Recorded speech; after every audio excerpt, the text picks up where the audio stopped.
Iguodala to Curry, back to Iguodala, up for the layup. Oh, blocked by James. Curry, one-on-one. Irving puts it up. It's good. Kyrie Irving from downtown. The three, steps back, crossover, puts up a three. Rebound James. Second. It's over. It's over. Cleveland is a city of champions once again. The Cavaliers are NBA champions. Cleveland, this is for you. 17-1, 9-0 at home, cooking. Just humming, absolutely humming. What's up, everybody? Welcome to tonight's The Block, the Shot, the Stop episode. Our Cleveland Cavaliers Blue Wire podcast. I'm Tim Daniel. He's Skylar Webker. And man, what a fun night at Rocket Mortgage. The boys had a few days off, and you could tell that they needed it coming to the first quarter because they were rolling. But Skylar, another win. 9-0 at home now. Undefeated at home, which feels so good. And it's really a testament to the fans there. I mean, you were there this year. How I'm absolutely wild it gets there. Like that's going to become key in a playoff series for sure. I've been telling all my friends who, you know, we're 2 hours from Indy, so we'll go to Patriot games pretty often, my buddies and I. But I've been telling my friends, my guys, once those snows passed, let's go to a game in Cleveland just so you guys can see the atmosphere. I was like, it's incredible. Like, it really is my favorite place I've ever seen a basketball game. And mind you, I've been in Madison Square Garden for the Big East tournament, and I'm telling you that the Cleveland Cavaliers atmosphere is better. Wow, that's some testament. And it's also helpful. Like, they put a ton of money into that stadium, a lot of renovations. Like, it's so cool to even just be in the stadium. Dude, that new tunnel they built this year where it's got the screen around it, that's super cool, man. It's got a different theme every night. So every time you go, you see something new. And in front of the electronic tunnel, they have like pieces from that 2016 court on the wall with the trophies and everything. It's so fun. That's so cool. General question about the area, and we'll get to the game here in a second, but you have me thinking now. When the inevitability comes, where in the world does the LeBron statue go? Because it's not necessarily like a statue area if you walk around the arena. Yeah, there used to be open air parts, and then they enclosed all that with glass. So I kind of think the statue is inside the arena. Yeah. So, because I don't know if you've been to the United Center. So, you know, obviously the Michael Jordan statue, it's outside.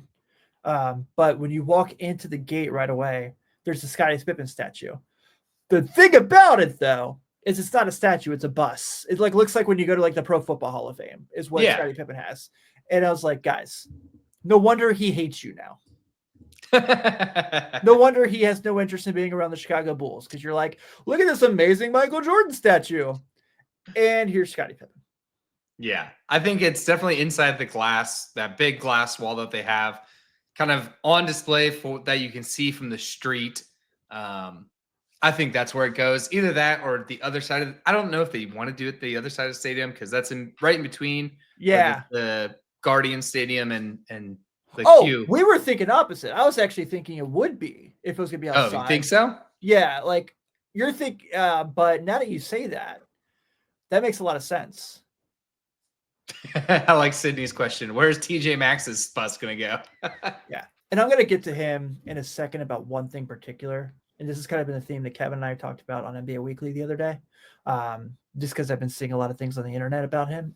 But neither here nor there. So we're going to get to the game. We're going to reveal the contest winner live, just so you know I didn't cheat anybody out of it. And everything there as well. But let's go ahead and start. So like I said, the first quarter, come out guns blazing. You could tell that they were rested. They were feeling pretty good. Still down LeVert, still down Wade. But they got Merrill back. They got Isaac Okoro back tonight. And you can really see that even though Isaac Okoro is not your 26, 27-point game guy, you can really see where he was missed in those two previous games, specifically the Boston game, because he came in tonight and just picked up right again, doing the dirty work, playing really good physical defense. Had RJ Barrett a lot of the night, who came into this game on a tear, was really, really good. And I thought did pretty well. Only had 8 points, but like I said, like anything you get offensively from Isaac Okoro, I feel is a bonus. And that's not me knocking him as an offensive player. That's not what I'm saying at all. What I'm saying is that they're so good offensively with their other guys that he's just the cherry on the top. He's like the icing on the cake. That's what you get from him. But just the fact that he's out there taking on the toughest wing guy every night. And I think he did pretty good against RJ Barrett for the most part. That's where he impacts the game the most, is his lockdown defense. He's not letting, he's not letting Jason Tatum get 30. Jason Tatum, absolutely perennial superstar, on his way to be a Hall of Famer. But there's a possibility Jason Tatum's going to get 30, but it's not going to be from not having to work for it. Right. Isaac Okoro is going to keep that down to, let's say, 20, 22, whatever. And then, Cavs win that game. So I think that is the defense, stout defense that he brings, whether it's he's going up against a 5 or 1, he really can guard 1 through 5. Yeah, he really can. And I think that was, just having him back, it feels like it's just kind of a puzzle, putting the puzzle back together a little bit in that sense. Right. Where, and I think he knows too that if he goes out there and just plays really physical on-ball defense, that offense is going to be fine. The team's going to score. And I think that's what's really, really nice about this team is everyone kind of understands their role, what they're supposed to do. So it was really nice to see him back. I thought that was huge for them. And kind of going around the starters like we normally do. Darius Garland obviously sat out the New Orleans game, came back tonight. Was pretty decent. So 16-6. Didn't have his greatest shooting night overall, but shot really well from 3. And just continues to facilitate the offense. And we've talked about this quite a bit already through the year, Skylar, but the jump he's made as a playmaker, it's just so unbelievable, man. And just his talent level already.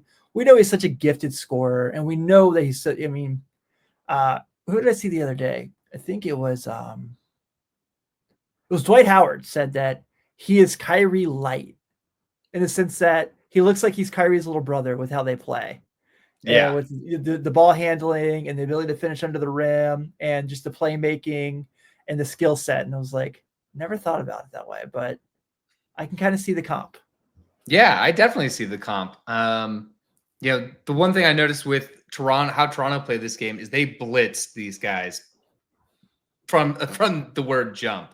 Yeah. They for threw sure. traps. They blitzed these guys. They're trying to get the Cavs uncomfortable. And I think that's a good test because I think that's a lot that happened a lot in the Boston game too. Mm-hmm. They got blitzed. They got uncomfortable. And that you could tell with the shooting numbers between Garland and Mitchell, particularly in those first 3 quarters. So I think more challenges that we get to overcome, getting blitzed, getting double teamed, getting just hacked at basically in the midcourt. I think that'll help boost, Garland's confidence in those situations. And pressure makes diamonds. Yeah, that's right. He's got Trae Young coming up in a couple days, twice this week. Yeah, back to back. So, yeah, not back to back, but 2 games in a row. 2 games in a row. A home and home, and one's a cup game, which we'll give a cup update too from Friday night because the Cavs are off as well in the episode today. But yeah, I think you make a great point there. The other thing too that's really jumps about what Toronto does is they don't just crash the boards; they full on just destroy the boards. All 5 dudes run to the rim, and I'm actually really impressed with that. And especially for Allen and Mobley to have the rebounding pour once they do. They always are going to be really good rebounders. They're always going to find a way to rack up double-doubles, and they both did tonight. But the fact that those 2 managed to fend off 5-on-2 most of the night to get rebounds, it kind of just tells you where they're at. And then I think, too, one of the thing about Mobley tonight, I know it's kind of a pedestrian 14-11 for him for what we've seen this year. But some of the individual plays he made tonight were super impressive. So in the first quarter, he tips the ball off Scotty Barnes when he's guarding him man-to-man, by the way. Yeah. With his offhand, he tips the ball, takes on the fast break, finds Merrill for the 3. You're like, man, he's such a good passer. And the only thing I think he's missing from his game at this point, and this is just maturing. This is not me criticizing him as a player. when he figures out how to be a better ball handler, he is going to be Kevin Garnett. Yeah, I think that is another thing that unlocks with him. How much of that is growing, just growing in the NBA, and how much of that is the Kenny Atkinson effect? Yeah, absolutely. It's going to come. I mean, LeBron wasn't a great ball handler his first 3 or 4 years of his career, and then you saw what he turned into, obviously. Not that he was ever doubted, but what do you mean people still doubt him? Yeah, so dumb. So dumb. People still think LeBron was a bust. 4 championships, 4 MVPs, and people still think he's not that good. Man, you're about to start a whole new podcast. Oh boy. I haven't even been drinking tonight. So, but yeah, so Mobley 14-11 tonight.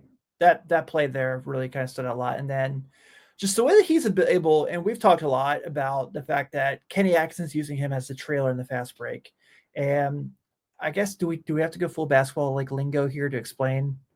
The trailer is so when you have the 2 wings running, there's the guy with the ball is behind them to kind of facilitate what's going to happen on the break. And Mobley is kind of in charge of that a lot in the fast break. And you saw a lot of that tonight where he can make the decision to, if they're going to try to run to the corners, can I get to the rim, or are they going to try to stop the ball and I'm going to have a guy open in the corner for a shot? And I think he's getting to the point where he's probably up there. He's not as good at it with it as Tatum or LeBron are, but I certainly think he's in that upper echelon group in the trailer role. Yeah, no doubt. I think he becomes more dangerous when his 3-point shot becomes more consistent. Mm-hmm. Yeah, he was 0 for 2 tonight, but I think last game, or maybe it was the Boston game, he hit 3 or 4. Yeah. So a little more consistency in that 3-point game. I think that makes him such a dynamic trailer because, like you said, he could be the open guy coming up behind the guards, pitch it back, drain a 3. I mean, those are momentum swinging type of plays. Yeah, for sure. And for him, just kind of as he continues to elevate his game, it's that's just the next spot for him, and I think that's what's so cool. I want to make mention real quick. So we had a couple after the Celtics game. We did have a couple people pop in our comments, some Celtics fans, and hey, hats off. You can talk about the fact you guys won. Kudos, no issues at all. Thanks for hanging out in the comments. That was really cool of you. But they had disagreed with us, so we thought Keita did a good job on Mobley, and that's fair. They get to watch Keita on a daily basis, and we don't. But the whole there was one comment, and I just said, "Hey, thanks for commenting about. We'll see what happens when Porzingis is back." Let's just relax. You guys won. Okay, yes, I understand. You're defending champs, and you won the game, and we're fine with that. But we don't have to poop talk. All right, guys? Poop talk? We're here to have some fun. This is a professional podcast, okay? We did not also this early in the season. Yeah. It's not like we're in the postseason or anything. Yeah. Plus, I mean, I gave you guys kudos the whole episode.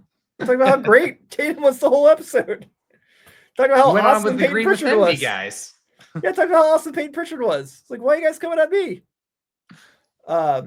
All right, but I want to make sure we got out there. So second quarter is kind of a little weird.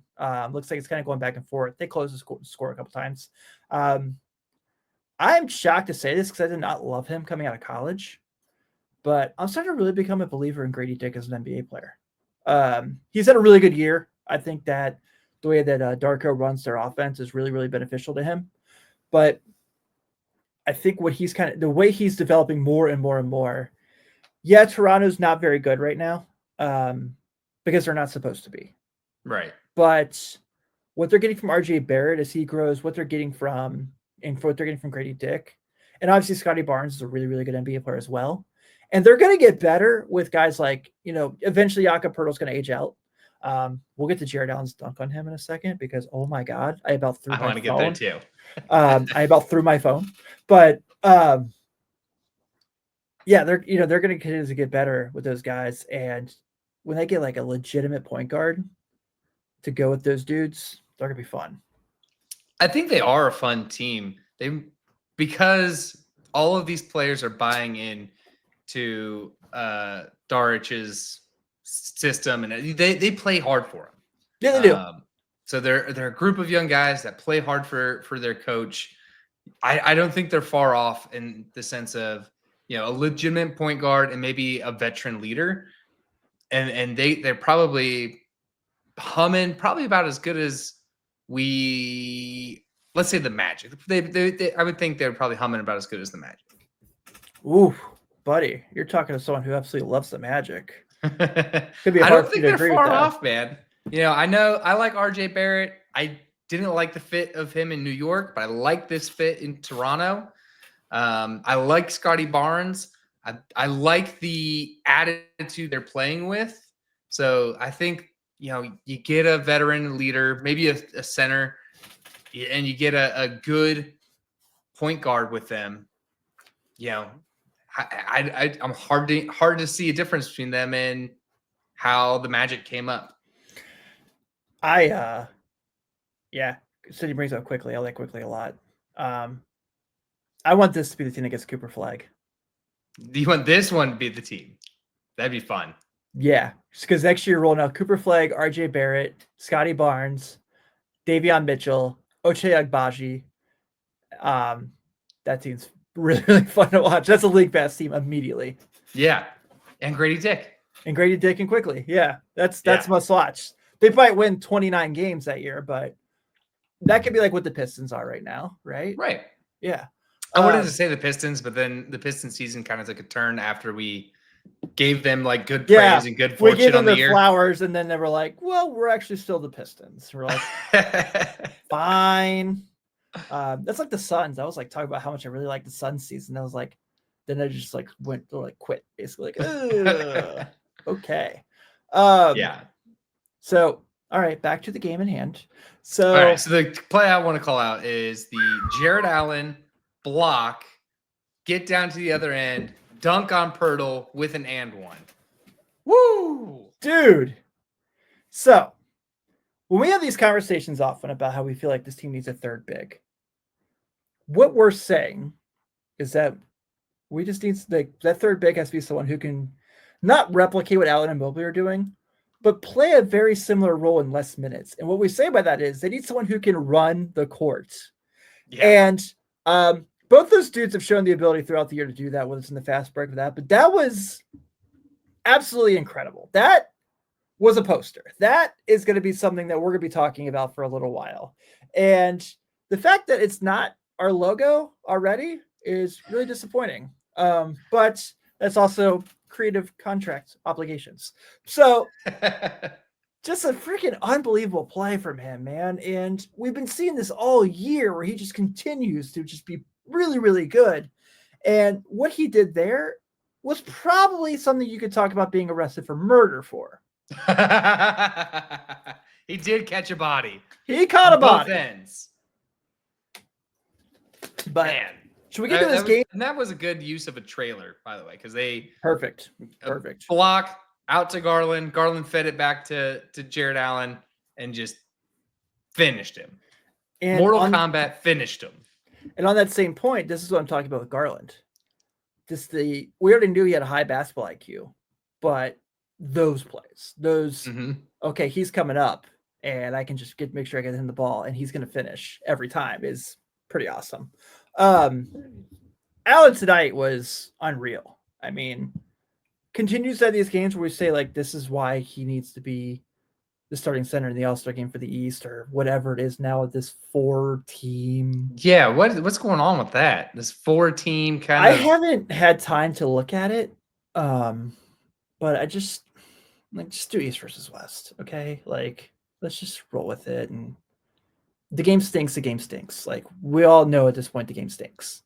I mean, how many times are they going to try different stuff to get it to not stink, though? They literally just last year went back to East versus West. And I get it. The West scored the East scored like 211 points, but right. Whatever. I mean, it's the All-Star game. So Allen tonight, 23 points, 13 boards, 10 of 14 from the floor, and was an absolute menace crashing the offensive glass with 6 offensive rebounds today. Against a team that is real good at rebounding. Yeah, my point earlier I made about just like all 5 guys crash the boards. He's pulling rebounds down.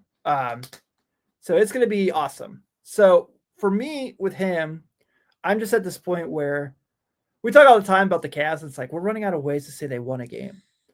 We're running out of ways to say Jarrett Allen's been really good. And it's the best problem to have because he literally has been. So other than Jokic and Davis, you can sell me that he's been the 3rd best center in the league this year. I would say besides there was one game where he like only got 1 shot. Outside of that points, one game, he's been the most consistent center. Yeah. In the league. I mean, Davis has been pretty awesome. Do what? Davis has been pretty incredible all year. The Lakers. He has, but he got shut down when they came to Cleveland. I think he still had 26 that night. No, I'd have to look, but I remember him not having as great of a game. You know, he was on MVP caliber coming in. Yeah. But yeah, I mean, point aside is absolutely that he has been extremely consistent and he's been the guy that once again, we have to thank the Houston Rockets for being silly and saying, we don't really want Jarrett Allen. You got to thank the Brooklyn Nets for saying, somebody please take this guy. Yeah. We want to play DeAndre Jordan. Wild. Spida, 26 again. Yeah. Yeah. When do you think so? He's like 9th in MVP ladder right now on NBA.com. What is it going to take for him to be in the top 5? I don't really know what we're missing here. I mean, granted, we watch him every night. So we're seeing what he's doing every night. It's consistently 25 plus. It's consistently, he only had one assist tonight, but most nights he's been really, really good as far as a ball handler. And I know that he is not someone we're going to talk about as potentially like all defense, and that's fine. I don't have an issue with that conversation. But if you're watching Donovan Mitchell play defense right now and you're not thinking that his defensive effort is ramped up and he's enthusiastic on the side of the floor, you're kidding yourself. He literally is locked. I mean, again, we're not expecting him to go out there in an ISO on defense and guard the best guy. That's very few guys do that anymore as far as the best part of your team. But what we are getting from him is consistent engagement and very physical play. And that's all you can ask from him. And he's been awesome every night. So, yeah, Sydney says he's got to have a 40-plus point game. That's coming. I bet you one of these Hawks games, he's about to go brazy. He's going to go nuts. He also had a 70-point game and basically got like a day of love out of it. Got a free card in 2K, my team. Yeah. I think he has bad fortune in the fact that he has great teammates. So he's not, has to take over this team and strap the team to his back on a nightly basis. I think he gets punished for having great teammates. Sure. And I understand what you're saying. And I don't think you're wrong. But my argument to that is also that when LeBron won his MVPs with the Heat. Yeah. I granted, those were 10 years ago at this point. Sure. Absolutely. You're absolutely right. Like, if you're looking at who he's stacked up against now, I mean, outside of Murray, Jokic, he doesn't have that great of a team around him. No. Like, it's still the whole team strapped on Jokic's back. I'm trying to remember who else was in front of him in the race here. Tatum, which, again, like if Tatum fouls out or misses out, like that team changes dramatically. Where this Cavs team is so balanced, doesn't matter if Mitchell's on or off the floor, they're still good. Like they're still a good team. Yeah, you're absolutely right, man. For sure. Luka's been hurt this week. I think he should be back in a couple days though. But they're not very good. I mean, they haven't won a lot of games. I'm not gonna lie to you. I'm not gonna say that I'm not sad about it. I don't know. I've just never been a big Luka guy. I've never denied his talent. He's not fun to watch for me. He's just not someone I really like. I don't flip through on League Pass and be like, "Oh, the Mavs are on." Like, he's not fun on defense to watch. Right, and like, I don't know, man. Like, I don't love the Celtics by any means, obviously, but I love watching Jason Tatum play basketball. He's awesome. He's incredible. But, that's neither here nor there. So, yeah, I think Mitchell deserves it. I do think in this Hawks game where, especially Friday, because Friday's a cup game, and it's a 2:00 afternoon game, so like a lot of people who are off work or be watching it. Right. Basketball's on all day that day on Black Friday, and I know the NFL is a game too. But something tells me that's going to be a Donovan Mitchell 2024-25 arrival party. I think he's going crazy that night. Yeah. That afternoon. Yeah, feels like it. Especially when you're going up against the Trae firepower Young. of Trae Young. Yeah. And Dyson Daniels, who has been a stud. We'll get to the Hawks here in a second. I got him on fantasy. He's been You awesome. do? Yeah. Who'd you play in fantasy this week? I'd have to. My phone's my camera. I can't look it up. Oh, okay. Yeah. Yeah. You're actually kind of lucky. They didn't let me put Wemby in yesterday because the games had already started for the night. Yeah. So just missed it. All of my players are hurt. I have Kawhi. It's true. Yeah. So hurt. Just everybody's hurt. That's true. That is true. All right, let's get inside Jerome. TJ Maxx. Our guy, TJ Maxx. He's becoming like the Evan Mobley is awesome segment. It's becoming the TJ Maxx is awesome segment. The great deals of TJ Maxx.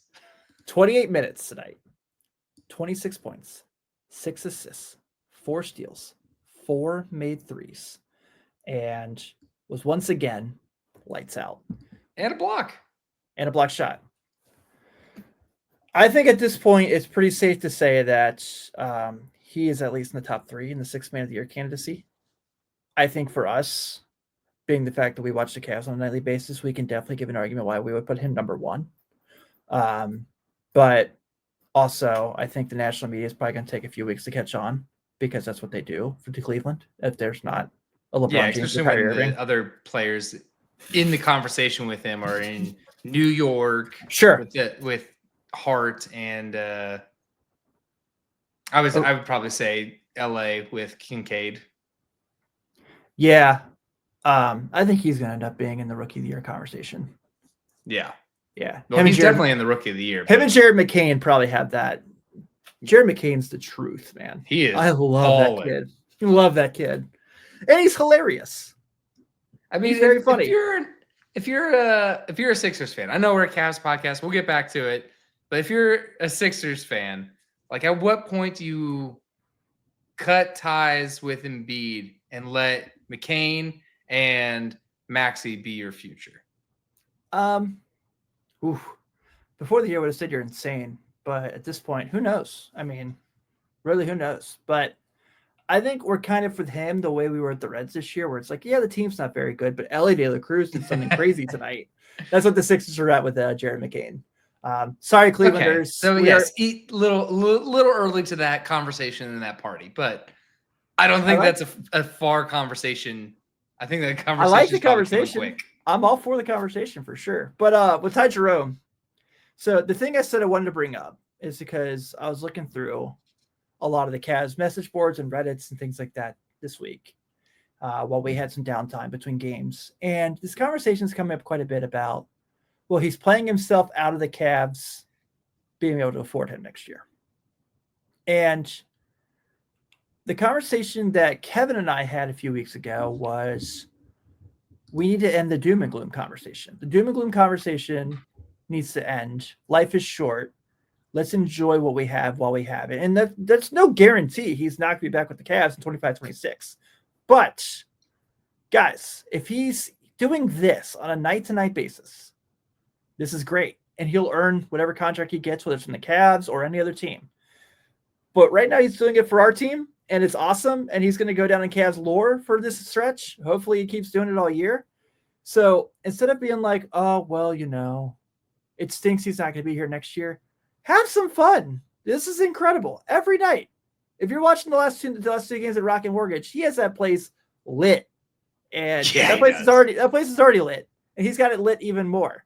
More lit. Litter. No, that sounds like cat stuff. Man. I mean, he's balling out. Two games back where he's nearing 30 a night, coming off of the bench. Mm-hmm. Well, he started the other night, but yeah. Yeah, he did start the other night. That's true. But Still, I mean, who cares? Yeah. You know, the Cavs will find a way. If they want to keep him, they will find a way to keep him. We are not the GM. We're not Kobe Altman, you know. And Kobe always pulled off crazier things. He got Donovan Mitchell. You got Donovan Mitchell. He got Jarrett Allen for Dante Exum. So forever insane. Heck, I mean, even the way he got Lauri Markkanen, which I know is not Larry with the Cavs Nance anymore. And Portland pick of to infinity for Markkanen. And I mean, Dante Exum for Jarrett Allen and Karis LeVert. Or no, it was Taurean Prince and Jarrett Allen for Dante Exum. And I don't think there were any picks attached. So it was Dante Exum and for Taurean Prince and Jarrett Allen. Taurean Prince was kind of good that stretch of the year for the Cavs. It's like pretty decent. He's doing good for LA, man. He's in Milwaukee now, or Milwaukee. Yeah, sorry. Yeah, let's see. So the trade, it was the Brooklyn Nets with Taurean Prince to the Cleveland Cavaliers. The Nets traded Kirkus, the first round pick, which should be Tari Eason. Oh my God, they traded the pick that was Reed Shepherd to the Rockets in that trade. Oof. That was a nuts trade. And so the Cavaliers traded Dante Exum and the Bucks took with Marjon Beauchamp, cash considerations, and a 2024 second round pick this year, Tristan Newton. And I forgot that was the deal that the old Depot got sent to the Rockets. For his half year before he went to Miami. Just a weird giant trade. And then in August that year signed the multi-year deal, and then this August signed the extension. So shout out Kobe Altman for Magic. So what we're saying is don't count it out yet. And even if it ends up being the case, enjoy this because this is really special and this is really fun. And even if he does sign somewhere else, you're not going to hate him. You're going to love everything he brought the team. We're always going to remember, no matter how this season goes, we're always going to remember the 15-0 start. We always will. And no matter what happens from here, we're going to remember starting 9-0 at home and Kenny Atkinson's first year.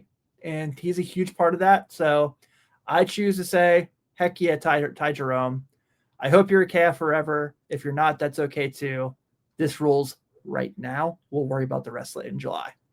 Before we hop off, we've been working with Basketball Reference. Yes, this is important. Listen. We've been working with Basketball Reference to get Milk removed from his nickname on Basketball Reference and get TJ Maxx added. They have replied. They said that they have TJ Maxx is growing traction. So everybody keep tweeting about TJ Maxx and confuse the retail store. Yes. Tag TJ Maxx to tag TJ Maxx. All right. That's what we're getting at here. So yes, thank you for taking the initiative on that. That was really, really clever of you. I was very impressed. So that was very funny when you sent me that. I was cracking up. All right. Well, hey, before we get to the Hawks games, let's go ahead and make sure we do the giveaway here. So thank you all who did a part of it. Let me go ahead and share my screen for those of you who ended up watching on the YouTubes. Random.org. So these are the people who entered from Blue Sky and from all the other accounts. So let's say Skylar, for the sake of the ninth added to the stage. Oh, there you go. The 9th win of the year, we do 9 randomizers, and whoever has the top spot after 9 gets the card. Work for you? Sounds good. All right. 1, 2, 3, 4, 5, 6, 7, 8, and the final one. Good luck, everybody, and thank you guys for all the follows and everything. This has been awesome. We're going to do more of these for sure. Cody from Blue Sky, Cody CC, you are the winner of the card. So congratulations, Cody. Thank you so much for hanging out. I will make sure I DM you tonight to get your email, get your info to send this to you. But Evan Mobley is going to Cody CC from Blue Sky. So thank you so much for that, man. Thank you so much for subscribing to the pod. I will be in touch. So I'm very, very excited. And we have more coming. We have more giveaways, more things coming. We want to make sure we're helping you all out with you guys helping us out for sure. So, all right, Sky, let's get to the Hawks games before we roll out of here. Yeah. So have the game on Wednesday. which is just the regular season game. And then on Friday is the NBA Cup. It is a home and home, Wednesday in Cleveland, Friday in Atlanta.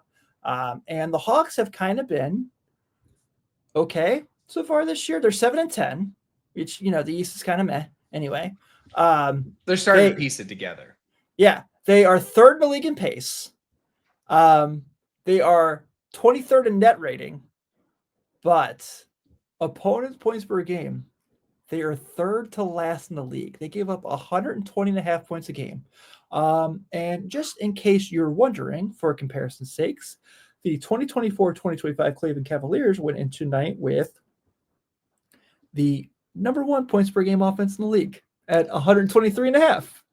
So you're expecting to go over on whatever FanDuel or anybody puts out. Yes, absolutely. So this is the Hawks team who has been okay. That's been better than I thought they would, but they've been out Cody Zeller for a bit. He's yet to play for Atlanta this year, so I can't imagine they're playing for him to be back. But have some really good players, man. Not just Trae Young, obviously, but we talked about Dyson Daniels, but Jalen Johnson is a kid I like a lot. I think he's had a lot of good years. Zachary Risache has been better than I thought he would be. So not great. I'm not blown away by him. He did have that 30-point game, which is cool. But Clint Capella's been putting numbers up for him this year. Yeah, I always like Capella. Capella's the guy that if he were not getting the contract he was getting, he would be the perfect third big for the Cavs. But we're obviously looking at the other Atlanta Hawks. Okay. All right. He's only played 9 games so far for that spot.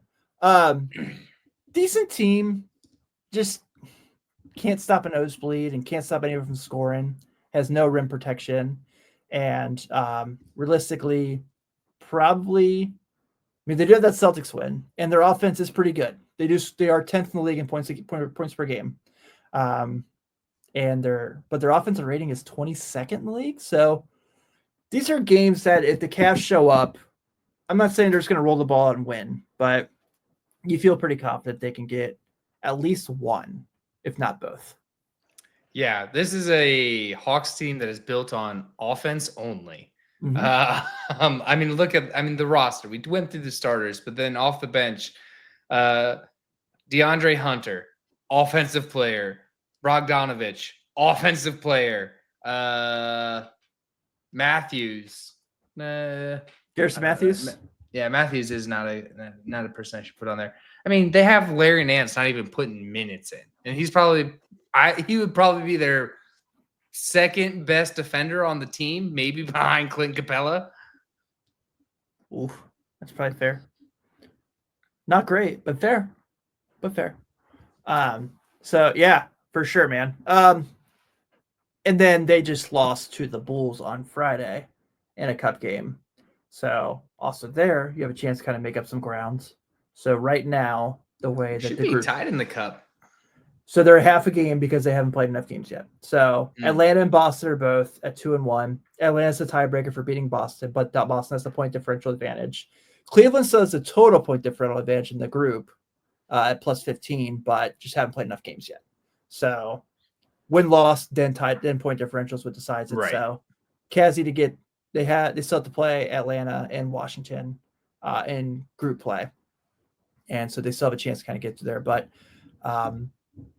after the Bulls decided to beat the Hawks on Friday and the Celtics beat the Wizards, who have no shot of catching up whatsoever, it puts the Cavs in a situation where Friday they can really make some space up. And then, of course, get the game win on Wednesday at home, keep your home undefeated streak, and then Friday win your cup game, and everyone's happy. When do because you're much more knowledgeable about the cup process than I am, but how many games are left in this round? Everyone will play each other once. So I think every team now, I think the Cavs have 2 more. So it'll be 2 more weeks. And then I think the Bulls. 1 more week. Well, after Friday, the Hawks, 1 more week. Yeah. And then, they have the Wednesday. They have the Wednesday after they have the Wizards.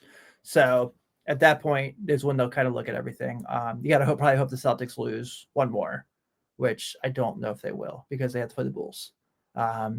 So gotta hope the Bulls are hot that night and have one of those Bulls games where they go crazy. That's the Cavs' way of winning the group. But the wild card's still in play. It's just there's a lot of teams that are all undefeated, haven't played each other yet in their group plays. So that's what you're kind of looking for the Cavs there as well. But yeah, that is me being a total nerd and knowing way too much about this thing, and loving it. Absolutely love it. It's fun. It's super fun. My Grace's uncle called me the other day. He's like, I don't understand this and I don't like it. He's like, what's the point of it? It's like, well, we're talking about it, aren't we? We're talking about it. I mean, it's another level of competition. It's the game within the game. That's right. You know? Yeah, absolutely. And it was super fun, that first cup game that we had, where even though it was into garbage time, like the starters are still out there, like love it, trying to get that point differential, which the Cavs, by the way, lead the league in point differential. Yep, I had to look it up right now, but they lead the league, not even just outside of the cup. They lead the league in point differential. This goes back to my point I always say, but I'm not the biggest fan of Alabama football. I will never root for them, but I'm not going to sit here and be like mad at them that they win all the time. I guess they didn't win much last night, but my point is always that if you don't like them running the score up on you, stop them. Yeah. And if you can't, you have nothing to say. Yeah, can't bitch. Right, exactly. All right, man. Well, before we get off the rails here, anything you want to pitch in before we get ready for Wednesday? Oh, I did want to shout out this past week, Jarrett Allen did his community event that he does every year with the Cavs, the Meals and Math event, where he takes local kids to the grocery store to get meals together for Thanksgiving. He gives them a budget and they kind of go through the store with their budget and giant calculators and just kind of teaching that financial literacy. He's such a great guy. He's a great guy in the community, and just wanted to highlight his community work that he does this week. This is the 8th year in a row that he's done it. So that rules. Yeah. Not just a great basketball player, but a great person. And I think that's what we kind of say about this Cavs team is they're just all so easy to root for. So yeah, that's a great thing to hear. So thanks for sharing that. I appreciate it, man. But absolutely. I think Wednesday, Kevin's back. So we'll have the three of us as our Thanksgiving Eve show, doing the post game of the first Hawks game and previewing the next Hawks game. So we'll get to that. This is our longest episode we've ever done. So we're probably going to go ahead and roll here. Thank you guys so much. Please continue to follow us on your apps and their YouTubes and everything like that. It helps us out a ton. We will be back here on Wednesday night after the first Hawks game. On behalf of Skyler, on behalf of Kevin, this is Tim Daniel. Have a good night, and we'll see you Wednesday. Go Cavs.